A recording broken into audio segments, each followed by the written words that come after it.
The 2020 NBA bubble will be remembered for many things: empty arenas, unprecedented challenges, and remarkable performances.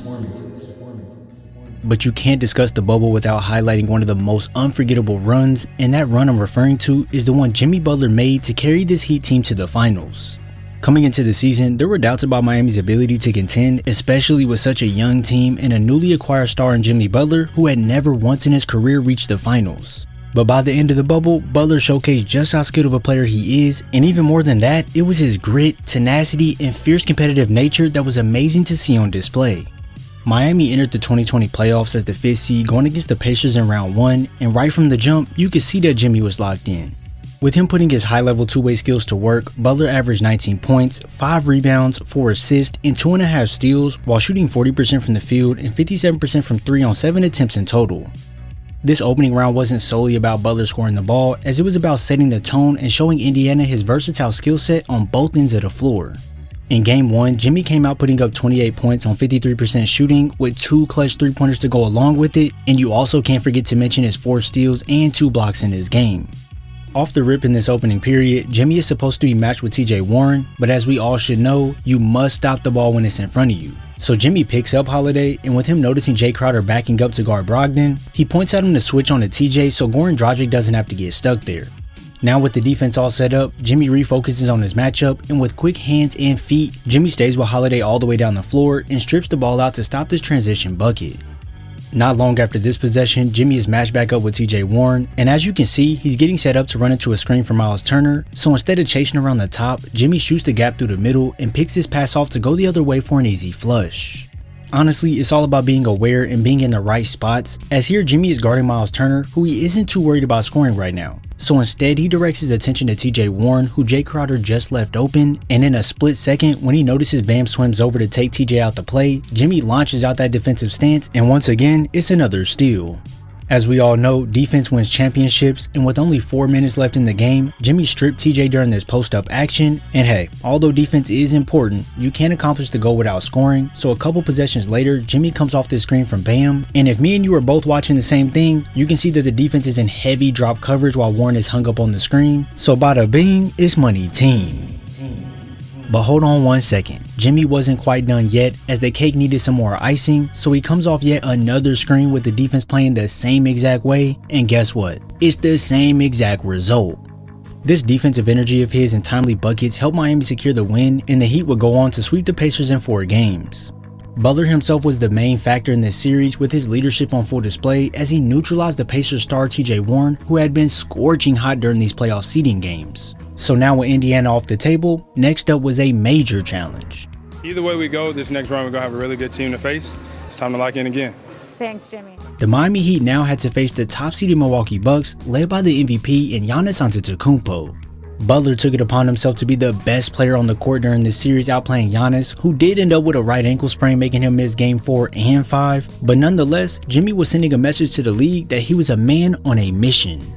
Over the course of 5 games, Butler averaged 23 points, 5 rebounds and 4 assists on 53% shooting from the field and 45% from deep.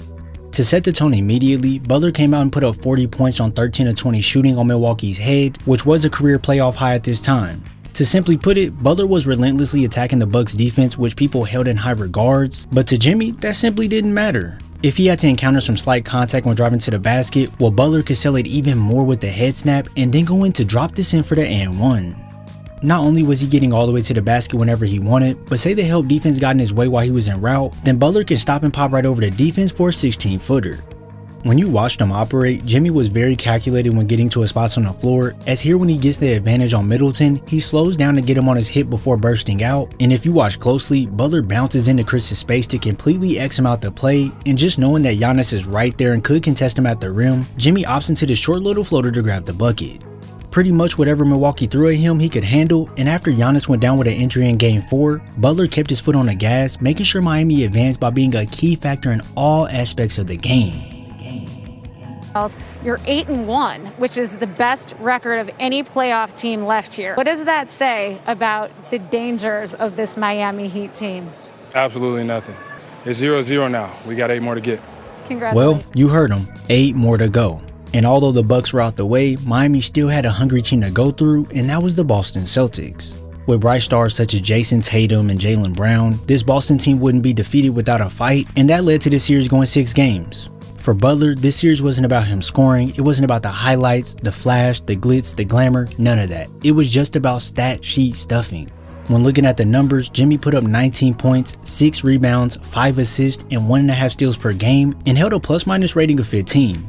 Over the course of this series, Butler didn't need to take over as a scorer because the Heat's offense was so well-rounded, so instead, he played a crucial role as a facilitator and defender, often guarding Tatum or Brown in crunch time. For Miami as a collective group, they sent a zone defense at the Celtics, which led to some solid defense, and Butler himself was the conductor, constantly communicating and making timely rotations. I want you all to watch this play closely. As the ball is getting inbounded, you can see Jay Crowder pointing out to Tatum for Jimmy to cover him. So not only does Jimmy play the part and partially guard Tatum on the cut, but he quickly realizes where Marcus Smart is going with the pass and intercepts this one to go get an assist to Crowder on the other end. Other times you see Jimmy running one of these top points in the 2-3 zone, and trust me, whenever Boston players try to attack the gap, those quick hands from Butler will swipe the ball from them in a swiftness. You can see right here that Tatum has his sights set on attacking the middle of the floor to hopefully break the defense, but soon enough, he finds out that Jimmy had other plans in mind. Not only would Butler just shut down these dribble drive plays, as when Kemba comes off this screen hoping it'll pull Jimmy in enough to then make this pass to Tatum on the wing, Butler shows him that there's levels to this thing we call defense and reacts abruptly to steal the ball once it leaves Kemba's fingers. Yeah, the focus on the defensive end was immaculate, and in my opinion, it was the highlight of the round for Jimmy. Sure, getting buckets is nice to see, but when you can shift your focus to do whatever the team needs from you to succeed, this is when you know you're headed in the right direction. But we're on the way. We realize what we have to do moving forward. So I have to be damn near perfect to beat the Lakers. As he said, on the way they were. And this is when Jimmy Butler would cement his name in NBA history with one of the greatest playoff runs we've ever seen. Going up against a Lakers team led by LeBron James and Anthony Davis was a task that wouldn't be easy, as the Lakers were heavily favored to come out on top, but Jimmy Buckets didn't let that faze him at all and arguably played the best basketball of his career. When you roll back the tape, it's really Game 3 that will forever be remembered as that Jimmy Butler game. With the Heat down 2-0, missing Bam Adebayo and Goran Dragic, Butler rose to the occasion like a stepdad for a single mom, putting up a 40-point triple-double while shooting 70% from the field and playing all but 48 seconds of the game. I mean truly, we got to see everything from Butler. He was blowing past defenders to then slamming home past AD. When Miami's offense set shooters on the outside so Butler could go to work alone, well, it may look tough to you, but this one is easy to him. And not only was it just offense, as he could absorb that contact from LeBron on this attack, stand his ground, and swipe the ball away. When you take everything he was doing in this game and combine it with his leadership, well, this led right to the Heat getting a crucial win in Game 3. Not only did he play amazing when down 2-0, but in Game 5, Jimmy showcased his high-level skills again, putting up 35 points, 12 rebounds, and 11 assists for yet another triple-double. Although the Heat ultimately fell to the Lakers in 6 games, no one honestly expected the Heat to make it this far in 2020, but behind a performance like Jimmy Butler's, we were all reminded that superstars aren't just made by stats or flashy plays, they're made in the moments where heart, leadership, and sheer determination can change the course of a game or even a whole series. If you enjoyed this video, make sure you drop a like, subscribe, and turn on post notifications so you're first to know when I upload. Also, if you want to grow this community and support this channel even more, go ahead and go tap in with the Patreon. I thank you all for your support, and I'll see you in the next video.